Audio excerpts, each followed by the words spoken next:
This is Optimal Relationships Daily, episode 253. 3 questions to ask yourself before adding a comment to a conversation, by Erin Blaskie of and&nbsp. Hey, thanks for joining me here. I'm Joss Marie, and I'm here to try and help you optimize your relationships. I narrate posts from some of the best relationship blogs out there every Monday through Friday, just like an audiobook. And today, I'll actually be covering one of our newer authors here on the show, so let's get right to it and start optimizing your life. 3 questions to ask yourself before adding a comment to a conversation, by Erin Blaskie of and&nbsp. Whether online or off, conversations are happening around us all of the time. Conversations open a door and allow us an opportunity to connect with our fellow human beings. Through this exchange, we seek to understand and be understood. We want to be seen and heard, and we want to see and hear others. Some of us want our ideas validated by others. This can come from a place of ego, or it can come from a place of wanting to belong. Others simply want a soapbox to spout their thoughts and have people line up in agreement. Some people want to live in a world where their way is the only way. All too often, conversations can go a little sideways. Opinions, judgment, and minced words can cause hurt feelings and force strong emotions to the surface. Sometimes the intent was malicious and other times accidental. We are all on a journey of exploration, and at times, we bump up against each other in difficult ways.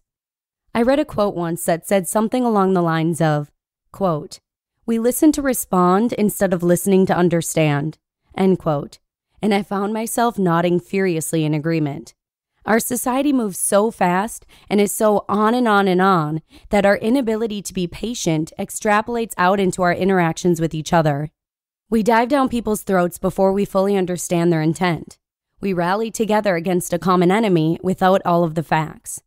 We don't give people the space to respond, but rather hammer them with even more of our own big, bold, loud, and supposedly always correct opinions until the other person in the interaction waves a white flag and stops engaging.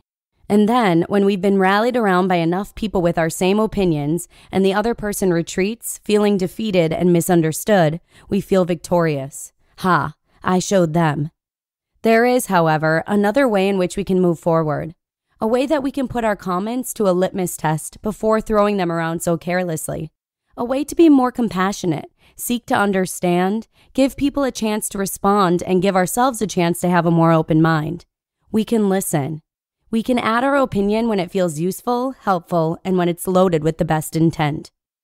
Before adding anything to a conversation, there are 3 questions that I like to consider. I have found these 3 questions to be incredibly potent in keeping myself out of potentially tricky situations. It has allowed me the time and space to try and understand others before making a judgment call. You may find them helpful or you may not. In an effort to start a conversation about conversations, here are the 3 questions that I ask myself before adding a comment or my opinion to an exchange. Number 1, is my comment helpful? Before you comment or add to a conversation, ask yourself, is this comment helpful? I don't mean passive-aggressively helpful, nor do I mean backhandedly helpful. I mean truly, honestly, nothing in it for you helpful. Will it make their life easier? Is it something that maybe they haven't considered? The comments we add to a conversation are often extremely reactionary. For example, we may see someone post something online, a tweet, a Facebook post, and so on, and without having all of the context around their comment, we may feel offended or misunderstood by that person, whether it was directed at us or not.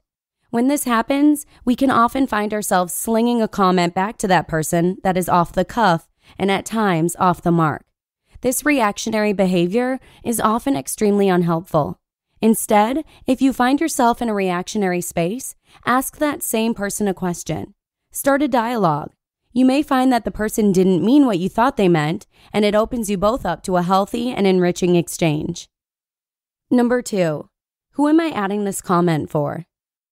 If your response is not for the other person or for other people's benefit, there is a good chance that your comment is not going to be a welcome addition.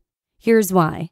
When you aren't adding to a conversation for someone else's sake, the comment is generally being added for your own benefit and can therefore come across as self-serving.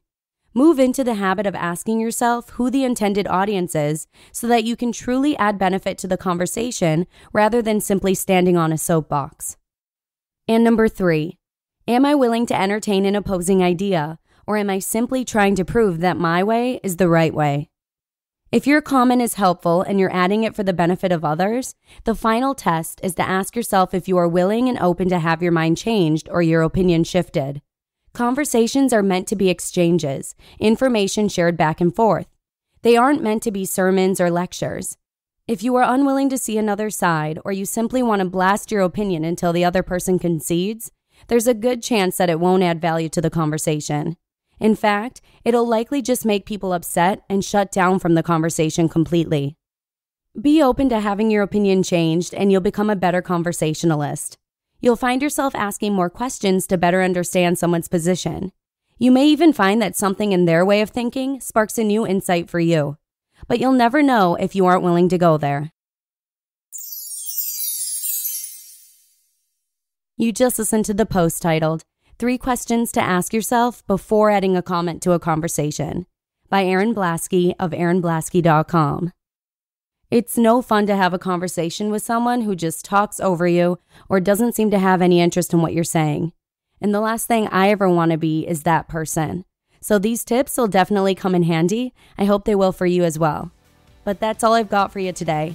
Have a really nice day, and I'll see you again tomorrow with a post from Leo Babauta, where your optimal life awaits.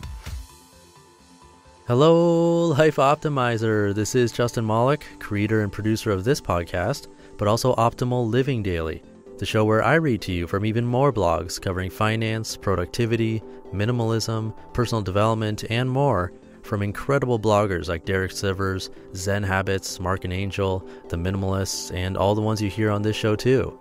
So if you enjoyed today's episode and like taking amazing blogs on the go, come on over to Optimal Living Daily and subscribe to that one too.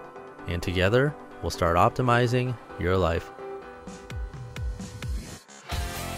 You've been listening to Optimal Living Daily. Be sure to hit the subscribe button to stay up to date on each new episode, and head to oldpodcast.com. That's OLDpodcast.com for a free gift, as well as more actionable tips and resources to help you maximize your potential. Thanks for joining us, and remember, your optimal life awaits.